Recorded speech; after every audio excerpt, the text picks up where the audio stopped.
Welcome, everyone, to the Universe Speaks, a wrestling podcast. We are back. It's been a while, but hey, life and moving and new jobs sometimes gets in the way of doing what we truly love to do. For those of you that remember, and for those of you that don't, my name is Christopher Andrews, and I am joined by my co-host, Ryan Richards. Hey, Ryan. Hey, Chris. How you doing? Oh, I am so much better now that I am back in front of a microphone and recording an episode of The Universe Speaks, a wrestling podcast. Why don't you tell our listeners where you've been, Chris? Where have we been? Well, there has been a big move that happened. Transition from one state all the way down 12, 13 hours to another. From New York to North Carolina. You heard right, ladies and gentlemen. Christopher Andrews has abandoned his best friend. Yeah. Well, that's why we still have Skype, right? And I've offered you plenty of times to come join me here in the mid-60 degree weather and get out of the snow of central New York. But hey, you have decided like, oh, I'm going to work for the government. Which, yes, he works for the government, folks. So all hate mail is directed at Ryan Richards. At gmail.com. Not at Christopher Andrews. I am not a government employee. Your tax dollars fund our podcast. Christ. You know, we've been away for this long and we're 30 seconds into the show and already, you know, you're flubbing it up here, Ryan. I am exposing government corruption. Yeah. There's an awful lot of corruption that's been happening, but we are not a political talk show. We are a professional wrestling / sports entertainment talk show. So, with that in mind, let's talk some shows. All right. And see what I did there? I see what you did there, and I think what shows our listeners would be very interested to hear about is Starrcade and WrestleCade and all the other Cades. Talk about LanceCade. Yeah. All right. Talk about the Cades. Give us the Cades. The Cades. Well, yeah, one of the benefits, most definitely, of moving from New York, because, you know, we're not in the city of New York, and moving to a place like North Carolina, is that this is a wrestling hotbed. It has been since way before I was born and before you were born, and you know, hopefully will continue to be.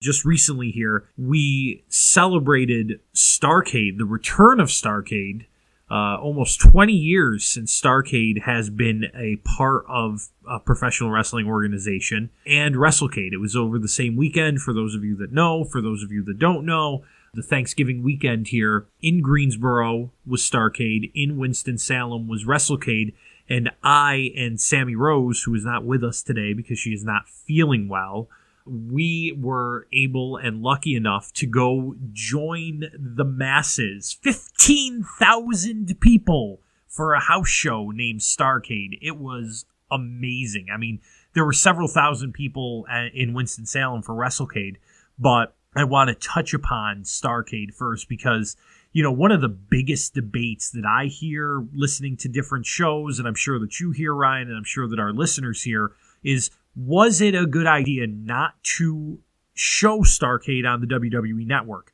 We, as loyal subscribers, are paying $9.99 a month and are always looking for content. And one of the rumors was that Starrcade was going to be a network special, and that ended up not being the case. And I think that the WWE missed out on a huge opportunity not showing Starrcade, because I was there. I was in, you know, section 200, right, you know, dead center of the arena, and I can tell you without a shadow of a doubt, without one falsehood at all, the place was rocking from before the opening bell all the way until we walked out of the arena. People were hot for the return of Starrcade. My question to you in New York would be, if this was shown on the WWE Network, would you have given up your Saturday night for it? Or, you know, am I crazy just because I was there, you know, maybe thinking that it was a little bit more than what it was? It was more than a, call it a nostalgia feel for those of you there. Yeah. I would have watched it. So from what I understand, the card was phenomenal. and that everybody put on some really good matches and really made it, worth our time. Which, when you're looking at a show, that's what you want. You want something that's going to be worth the time you're prepared to invest in it. I would have watched it. You have two Flairs in Flair country. That was something special. Let me tell you, when Ric Flair walked out, now, they had already put the cage up by the time that Ric Flair came out. So the other legends, obviously, if you've seen social media, Arn Anderson came down, he hit a spinebuster. And, Arn Anderson is not a young man, but that spinebuster was rocking on Dolph Ziggler. And we have talked about it on the podcast before, and I'm sure that thousands of other people have said, Dolph Ziggler is underutilized. Dolph Ziggler can sell, and Dolph Ziggler sold that Arn Anderson spinebuster better than I think that I've ever, than anybody. Probably not anybody, but just about anybody that's ever taken that spinebuster. To a point where Charles Robinson had to carry him out like a baby out of the arena after Bobby Roode got the pin. But, obviously, he was in the ring. The Rock and Roll Express came down to the ring. Ricky Steamboat came down to the ring. The Natural, Dustin Rhodes, instead of Goldust music hit, and he came out, and he had the robe on, and he took the robe off, and there's Dustin, the Natural. And then we had that old WCW theme music for the Natural. And I will tell you, I know that there's a lot of people currently that talk about Finn Balor versus Finn Balor as the Demon. What's really different? What's really different? If you look at the history of people that play multiple characters, and somebody that comes to mind is the Great Muta. Kenji Moto or Keiji Moto wrestled differently than the Great Muta wrestled, right? Once he put the face paint on, there was a different aggression to him. And a lot of people say that Finn Balor, really doesn't do that. That the paint is more just for spectacle, that it doesn't really change the character all that much. Taking the paint off of Dustin Rhodes and letting him wrestle as the Natural Dustin Rhodes, he changed his way of wrestling. He changed the style up. There were several, callbacks to the Goldust persona, but he didn't do the breathing. He didn't do the, fall down to the ground and smack. He wrestled like he wrestled as the Natural. So, that was really cool to see.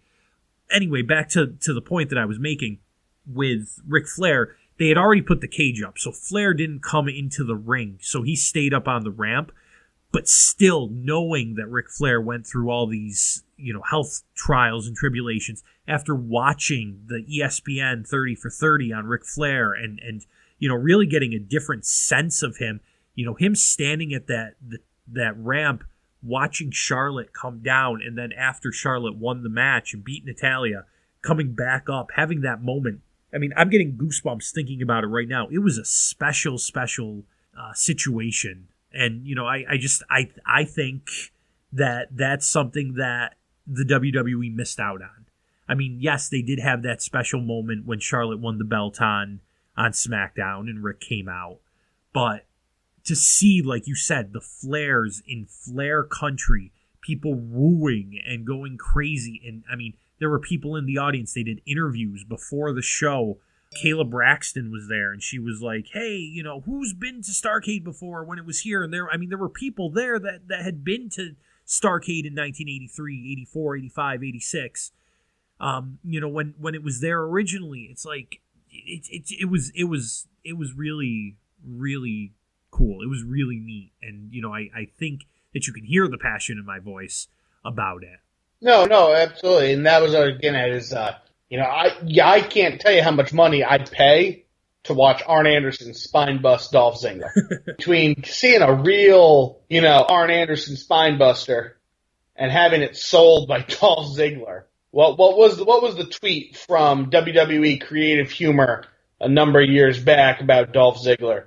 I don't always sell a monkey flip, but when I do, Jesus.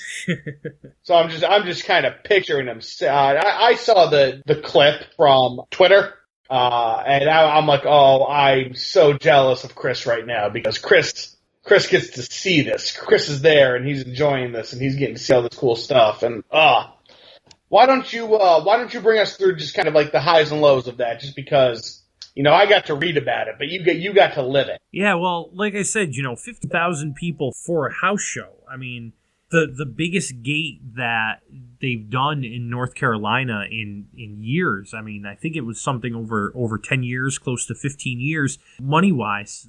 I've heard different people call into different shows and talk and be like, well, the upper decks weren't completely full and there were some people that were leaving. And yeah, that's true. I mean, unless it's WrestleMania, unless it's the Royal Rumble, unless it's one of the big four people, like, you're not going to sell out every single seat. I've never been to a show, Raw and SmackDown included, NXT included, that if it wasn't on pay-per-view, was completely sold out.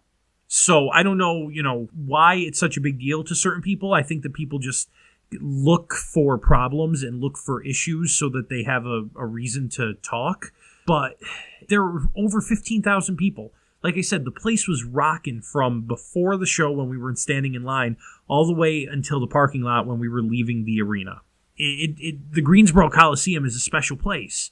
When Ricky Steamboat came out, he talked about how for many professional wrestlers over their lifespans, that the Greensboro Coliseum was the Mecca, is the Mecca. I mean, the WWE always says, Madison Square Garden, the Mecca of sports entertainment. Well, Ricky Steamboat came out and he was like, this is our Madison Square Garden. This is the NWA's Madison Square Garden. This is Southern Wrestling Madison Square Garden, is right here in Greensboro. And he said that we were here before they raised the roof, which, referenced different construction that they did on the Greensboro Coliseum over the years. But you could tell, you could hear the passion in Ricky's voice. You could hear the passion in Rick's voice. You could see it with Arn Anderson. You could see it with the Rock and Roll Express. I'm a little disappointed. If I have to say one negative or two negatives about the night, I'm a little disappointed that the Rock and Roll Express didn't do more. They came out, they talked with the Hardy Boys. The New Day came out after that. They all kind of danced in the ring. And that was it. Like, I was kind of thinking that the Rock and Roll Express, because there were some rumors that the Rock and Roll Express would be wrestling at the event. Obviously, that changed. So I was a little sad about that. I'm kind of glad about it, Chris, because can I tell you, I remember the Hall of Fame. They don't look good. Yeah, but I saw them with Terry Funk. This happened during our time where the podcast was away. I went to a big-time wrestling event down here as well, which, like I said, one of the benefits of being in North Carolina, hotbed of professional wrestling still. But I went to a big-time wrestling event, and it was the Rock and Roll Express at Terry Funk against Brian Christopher, Eddie Gilbert, and Jerry Lawler. And really, I went just to see sadistically, like, what kind of shape these guys would be in, coming down to the ring. And I will tell you that of the 6 individuals that were in the match, Rock and Roll Express was they probably were the best. Jerry Lawler, we know Jerry Lawler's health issues. He looked really good considering that he had a heart attack and died, like actually died. He looked really good. Terry Funk did not look good. Terry Funk could hardly make it to the ring, and that's one of those bucket list things. Like, now I can say I've been to Starrcade, and I can say I've seen Terry Funk wrestle, and no matter how good or bad he looked. Eddie Gilbert and Brian Christopher, not good either. Not good. But the Rock and Roll Express still bounced. They still bumped. Those guys are wrestling every weekend. So, I will say that, yeah, they look old, and they are old, and their ring wars have taken a toll on them, but they're still lively, man. Talking to them, being able to meet them, being able to, just have a quick conversation with them. They love this business, and they are keeping up with this business. I understand the concern about, like, seeing them, but I would have liked to see what they could have done against some guys that could actually move, and not Brian Christopher and Eddie Gilbert. Now, I'm glad you said you got to meet them, because tell us, because you got to meet a whole cast. Yeah, well, I this weekend. Well, I did not meet the Rock and Roll Express this weekend. I met them at the big time wrestling event. while at the weekend of Cades, I'll call it, we also went to WrestleCade, and we did not go to the WrestleCade Super Show, which was on Saturday night, which you can get on the Fight TV app. You could also get it on AML's and WrestleCade's websites if you're really interested in it. But we were able to go see a couple different shows. So Friday night, we started off with what was called the Tournament, the Tournament of Champions, or Night of Champions, something of Champions. Probably not Night of Champions. Vince will have them in court. Probably has that copyrighted. Yeah, well, I mean, they changed it to Clash of Champions, but whatever. Friday night, we started off with the tournament night, parade, whatever you want to call it, of Champions event. And it was a bunch of different matches with titles on the line for every single match. And they were all independent wrestling promotions that sent their champions into this WrestleCade event, and they had the matches. So we saw professional wrestlers from Reality of Wrestling, which is Booker T's promotion down in Houston. We saw him from House of Glory, which is located in New York City. We saw the Pacific Northwest Portland Championship, something crazy like that. It was pretty funny, actually, the length of the name, from up in obviously the Pacific Northwest. We saw AML from here in North Carolina. Their title was defended. And it wasn't just random people that you wouldn't know. Most of the matches had their champion, and then they had somebody with name value to them as well. So Hurricane Helms wrestled on the card. Rosemary from TNA wrestled on the card for a women's championship. The Human Tornado wrestled on the card. And then in the final match, we had Jason Kincaid, who is, making a name for himself on the independent scenes. Caleb Conley from TNA, Impact Wrestling. That was really interesting. Probably the highlight of the night for myself that evening on Friday was before the show. You could go around independent wrestling events, you could meet and greet, talk to everybody. We sat right next to Caleb Conley, right across from Rosemary. Pentagon Jr., if you're familiar with Lucha Libre, and Ray Phoenix were also there. They competed, which was cool. We were right next to them. But like I said, the highlight of the night for me was the final match. There was a fatal 4-way title match, and as independent wrestling so happens to do, we had some high spots. We had some flips to the outside. We had some dives, as Bully Ray or Randy Orton or the Young Bucks, depending on whose side you're on, like to call them. We had some dives to the outside. And during this main event fatal 4-way match, we took a dive to the outside, and they went right over the barricade. And we were in the 4th or 5th row. Well, they went right over the barricade into the 1st row and kicked this lady right in the head. I mean, just knocked her right out, and proceeded to wrestle around her while her significant other, husband, I would assume, was like covering over her, like yelling, like, help, help. She was out, and I shouldn't laugh because it was a serious situation at the time.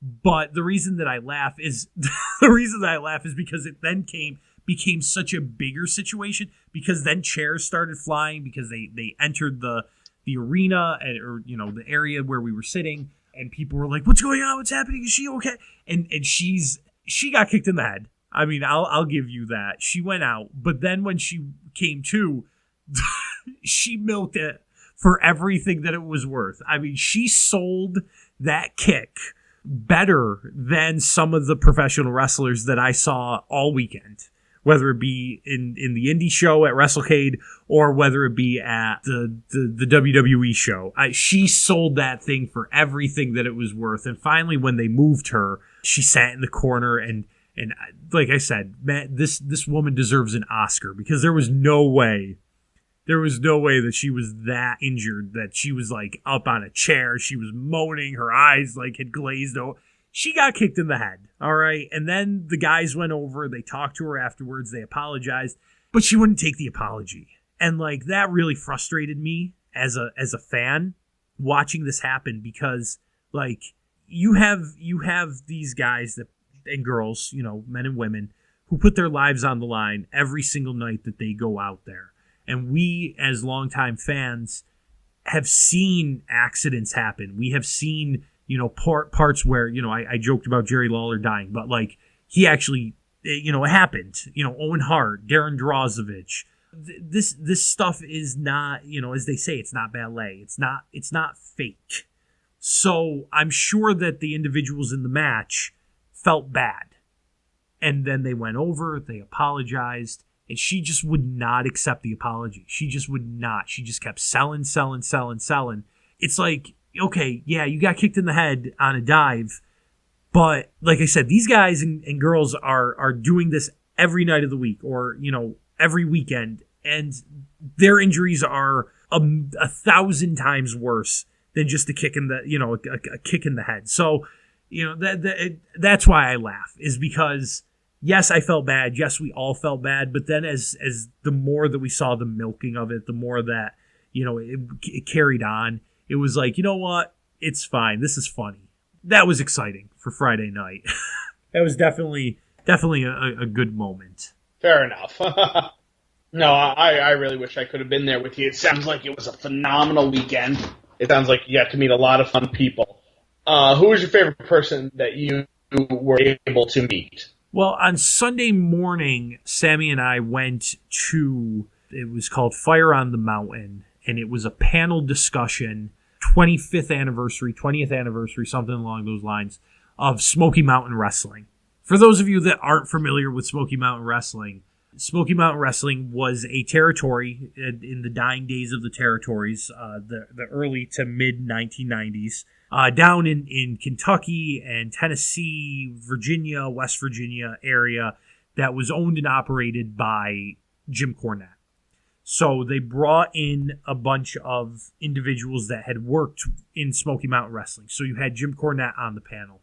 You had Dr. Tom Pritchard on the panel, who went on to work with the WWE and train a lot of the superstars that we see on our televisions today. You had Dutch Mantell, also known as Zeb Coulter, in the WWE.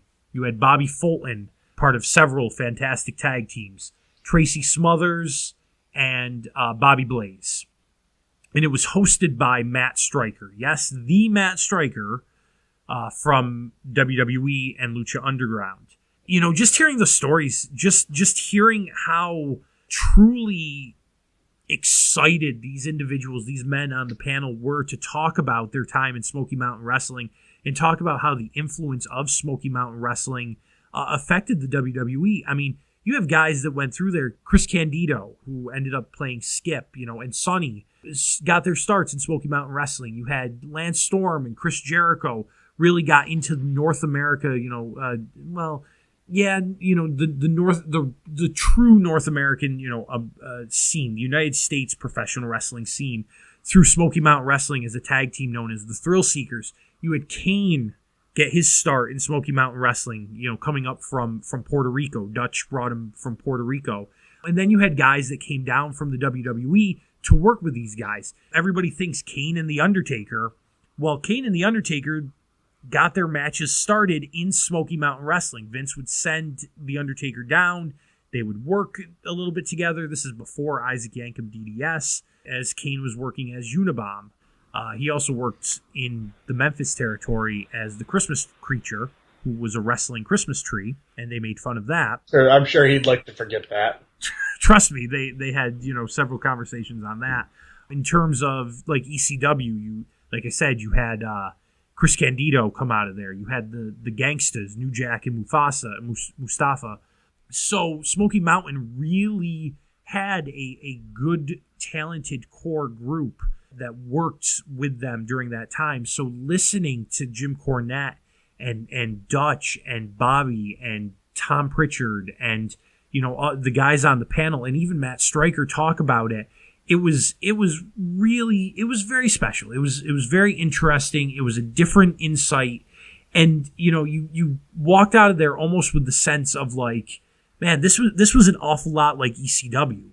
This is an awful lot like the stories that you hear from guys like Tommy Dreamer or Bubba Dudley or Taz, guys that work their asses off for ECW to make it work, to travel, to doing the backstage work and the promotion and, you know, stuff like that. You really got that sense from that panel. It was really neat to listen to that. And then to get to talk to Jim Cornette and, you know, very briefly, but still be able to talk to Jim Cornette, get a picture with him, get a picture with everybody, and, you know, talk to Matt Stryker. I would have liked to talk more to Matt Stryker, but it was, honestly, I was a little intimidated. I know you probably see Matt Stryker, you listen to him on TV, whatever, and you're like, how can you be intimidated by this guy? He's really very knowledgeable. Like, that's not just a character that he's playing. That is truly Matt Stryker in terms of professional wrestling knowledge. So it was kind of intimidating. So that was really cool. That was really neat to be able to experience that, to take pictures with them, and hear about a promotion that you don't really hear a lot about anymore. I would suggest going check it out on the WWE Network. There are several episodes of Smoky Mountain Wrestling on the WWE Network under the Vault section. Go in, check it out. Check out early Chris Jericho, early Lance Storm. Check out, you know, early Kane work, and get a feel for that. That's great. You're sitting here and you're talking about how great WrestleCade is, and I would like to think that the market is overly saturated right now, and not in a bad way. But there are a lot of options for people to watch, and I'd like to think professional wrestling is on the rise right now. Do you agree? I definitely agree. I think that there's a lot of good stuff. I don't think that has been the case in the past. I think that during the Monday Night Wars, it really was WWE and WCW. And those were your really your only options. And, you know, you had ECW, but it was even when ECW became national, when it was a national brand, it really wasn't a national brand. It still was very much Northeast area. Since the end of WWE, WCW, and you just have this dominance of the WWE, you've had different promotions. You've had TNA, you've had ROH, you've had different places pop up, small independents pop up. But really, over the past 2, maybe 3 years, I mean, you're seeing a lot of good professional wrestling outside of the WWE. You're seeing a very healthy market outside of the WWE, which is a lot of people talk about. And you know, it's upsetting that, you know, somebody like Emma got released from her contract. But Emma's going to make a lot of money on the independent scene because a lot of people are going to want to see Emma. James Ellsworth, your favorite and my favorite.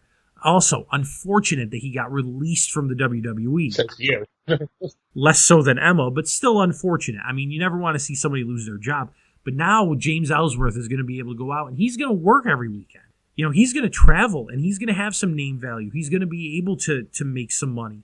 And really, I think that this all stems from, honestly, the success of a guy like Cody Rhodes, who went out and bet on himself and worked his ass off. Somebody like Drew McIntyre, you know, Drew Galloway, I think really was the first guy to do it, but he just didn't have the name value because he had been so beaten down with the 3MB stuff, as entertaining as that was at times, you know, to really go out and reinvent himself. You know, you had Cody as Stardust, but everybody knew that Cody Rhodes was still Cody Rhodes. And when Cody left the WWE and started working these territories, he started, again, betting on himself, hooking up with guys like the Bullet Club, like the Young Bucks, like Marty Scurll, Kenny Omega. They're going to run a 10,000-seat arena financed by Cody Rhodes and the Young Bucks, and they're going to sell it out. I have no doubt about it that they're going to sell out 10,000 seats with no machine behind them, no WWE behind them. Yeah, they probably will work with ROH, but it's not going to be an ROH show. It's going to be a Cody Rhodes and Young Bucks show, and they're going to sell out 10,000 seats. I'm so glad you brought this up because I'm going to give you my hot take on this 10,000 person show. And it's not going to be this one, but it's going to be what this leads to. An indie wrestling show selling out Madison Square Garden. That is my hot take right now. That's quite the hot take because WWE hardly runs Madison Square Garden due to the booking fees. So if you could get an indie promotion to have enough money to book Madison Square Garden and sell it out, that would be something. If they can get in there, and that's the if they can get into Madison Square Garden, they bring wrestling to the next level. They show that you do not have to go work for, the Empire. You can be part of the Rebel Alliance and still be true to what you're doing and, make money. I've got a feeling that we're going to get some responses to that one because personally, I'm not sure that anybody will ever book Madison Square Garden outside of the WWE just because of the history of the place. But, never say never. You never say never in the professional wrestling business. That's one thing. You made friends with Jim Cornette and Zeb Coulter and all those guys this weekend. I want them to tweet me about how wrong I am. Yeah, check out Twitter. Yeah, we got some back and forth between the Universe Speaks and Jim Cornette and Dutch, and it's not just on the Universe Speaks Twitter; it's on my own personal Twitter account as well. So, yeah, which we will not link you to. Too many porn stars. But yeah, no, I mean, like I said, the success that Cody has had, the Young Bucks have had, promotions like PWG. Like ROH has developed, and into a legitimate option for people.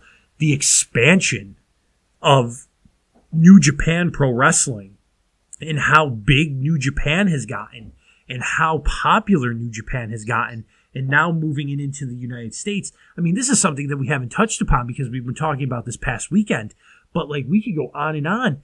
Chris Jericho, the quintessential sports entertainer, the quintessential big company guy, WCW to WWE, leaves the WWE, is no longer under contract, and is going to be at the New Japan show on January 4th, the Wrestle Kingdom show. The biggest show that New Japan will ever put on is going to be headlined not by a homegrown talent, but by Chris Jericho, because Jericho wants to make that jump. He wants to wrestle somebody that's outside of the WWE. And 2, 3, 4 years ago, that was not the case. Everybody was trying to get to the WWE.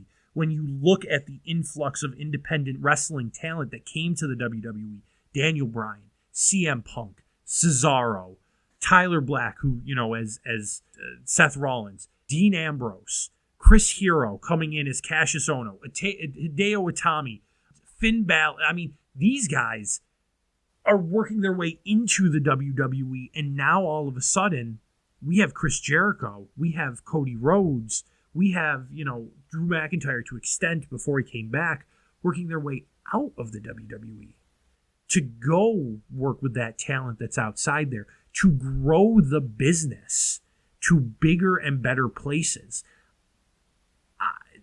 This is, like you said, there is a saturation in the market, but is a good saturation.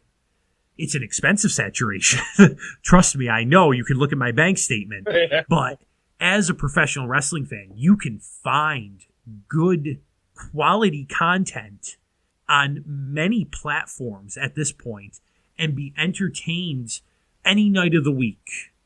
Whether it be old stuff, Vault stuff on the WWE Network, new live pay-per-views from the WWE Network, independent shows, on the Fight TV app or their own streaming networks, New Japan on New Japan World. ROH is going to start their streaming network by the beginning of 2018. This is a good time to be a professional wrestling fan. Absolutely.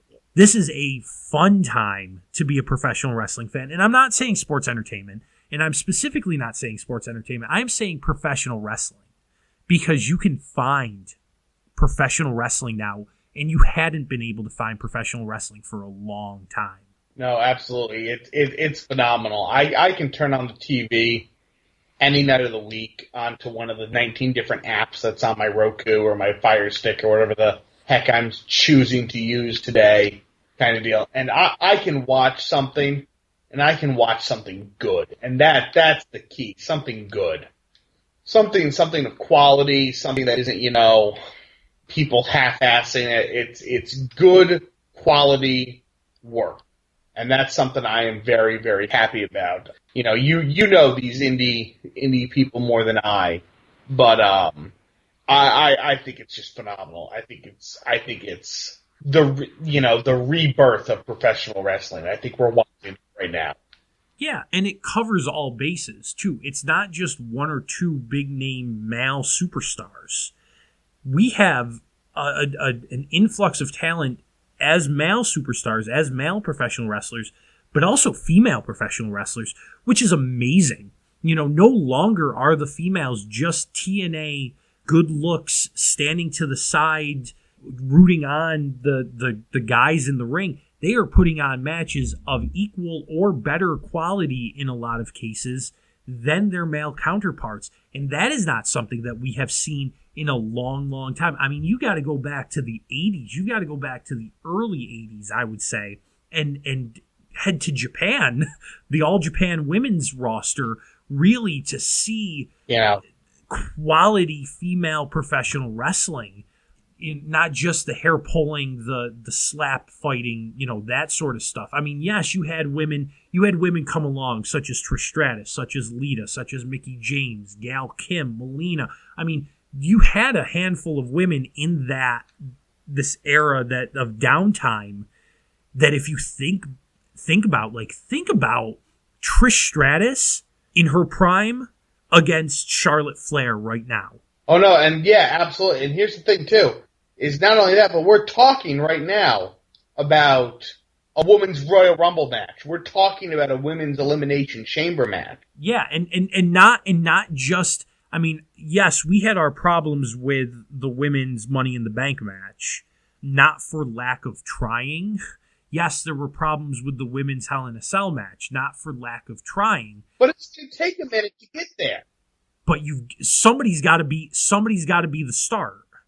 Somebody's got to set a bar that others can follow and others can grow upon. So yes, if we have a women's Royal Rumble this year, which I would love to see, Elimination Chamber I go back and forth on, not because it's women's Elimination Chamber, just because I think that the Elimination Chamber gimmick has gotten stale in the PG era. I'm not really sure what else you can do in the Elimination Chamber, but that's not what we're talking about right now. I would love to see a women's Royal Rumble, and we might come on and talk about the women's Royal Rumble and say, well, this was a problem, and I didn't like this, and I didn't like that, just like, anything. But you got to break that barrier. I mean, you've got to break that barrier, and I think that this collection of female talent that they have in the WWE can do it. And I think that the collection of female talent that is on the independent scene, that is in TNA, is amazing. I mean, it's phenomenal. And I steal that from AJ Styles. I'm all about it. But these female talent can go, and in a male way too, they go and they look good. Just like Randy Orton, when he steps into the ring, he looks good.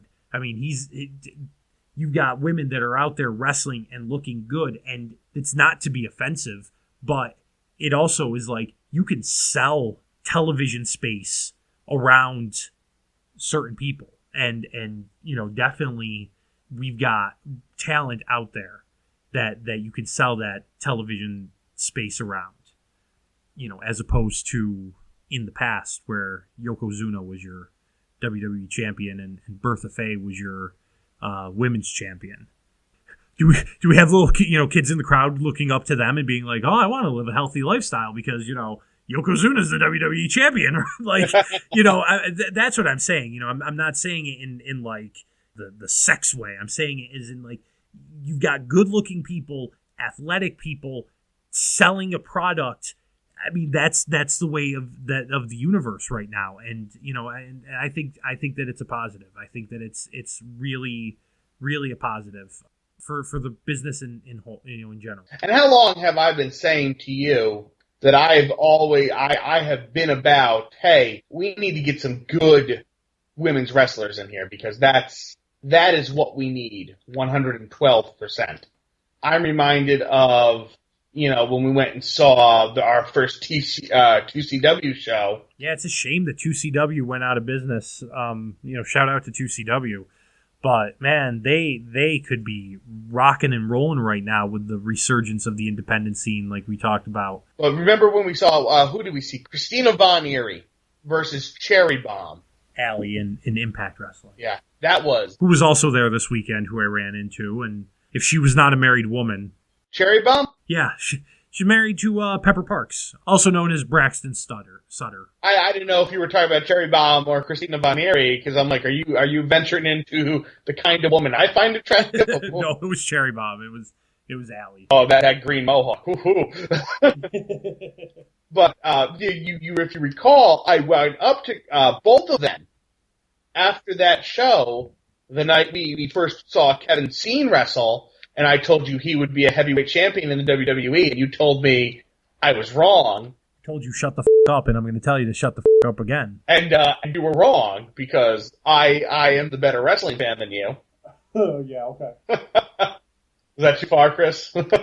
Nope, I'm just waiting for you to continue. I've spoken quite a bit here on this episode. What I want to see, not people who are ditzy and you look good, but can you do a Northern Light suplex? Really, Northern Light suplex. That's the move that you picked. It's a long day. Really? Wow. Well, give me. All right. Tweet us at The Universe Speaks and share with us what you think of the Northern Light suplex. Of all the moves that Ryan could have chosen, tweet us and tell us what you think about the Northern Light suplex. I don't recall asking for your opinion on this one, Christopher, and I will thank you to keep your dirty opinions to yourself. Children are listening. Don't you say words like that. Yeah, no, that's just, it's wrestling. It's not a beauty contest. And I will say, for everyone who's like, oh, you're a hypocrite because you liked Maria and XY's, Christy Hemme, and I like to look at them, but they don't put on quality matches, and I feel like I'm going to get backlash because people are like, oh, you're making fun of XYZ, but that's not what I'm trying to do. What I'm trying to say is there are people who got this job because this is what they wanted to do their entire career, and not because they went on a diva search because they look pretty. Yeah, well, they serviced a role. At the time, that was the role that was played. It was the we have a deal with Playboy, and we're looking for individuals that are going to be willing to work with us with Playboy. And that's not a problem. Like, there is no issue with that whatsoever. But that is no longer the climate here. We're not working with Playboy. We're not working with, the TNA, and not the company, but the, tits and ass, portion of professional wrestling anymore. And that's fine too. Like, that's good too. Neither one is better or worse than the other, depending on what you like. I think all we're trying to say in a long roundabout way is that there is talent out there, and there is talent out there in all genders, in all shapes and sizes, and ages and areas of the country and promotions worked for, and it's good. It's a good thing. The fact that you can hold a Cruiserweight Classic, even though 205 Live has not been great, but you can bring Cruiserweights in. You can bring in women for the Mae Young Classic. You can do tag team, the Dusty Rhodes tag team. I mean, a guy like Rhino got his job back through that tournament. Johnny Gargano and Tommaso Ciampa and Samoa Joe all went from special part-time contracts to full-time WWE superstars through a tournament like that, because we are finally giving these people, men and women, tag teams, singles, whatever, cruiserweights, heavyweights, British for the UK tournament. We are English, Scottish, Irish, whatever, through the UK tournament, Welsh, opportunities that weren't there before. And it's a good time to be a professional wrestling fan. It's a good time to be a professional wrestling podcaster. I am super happy that we are back. Hopefully, we'll continue to grow. We'll continue to talk and work with all of you out there in listening land. And I think this is good stuff. Listening land, is that the technical term there, Chris? It is. That's what they call it in Technical Podcast 101. Ah, okay. I didn't realize you were sitting there with the guys from Busted Open and getting tips this weekend. Well, I mean, they're on the radio. You know, if we're gonna, I like I said, I was talking to real podcasters like Jim Cornette.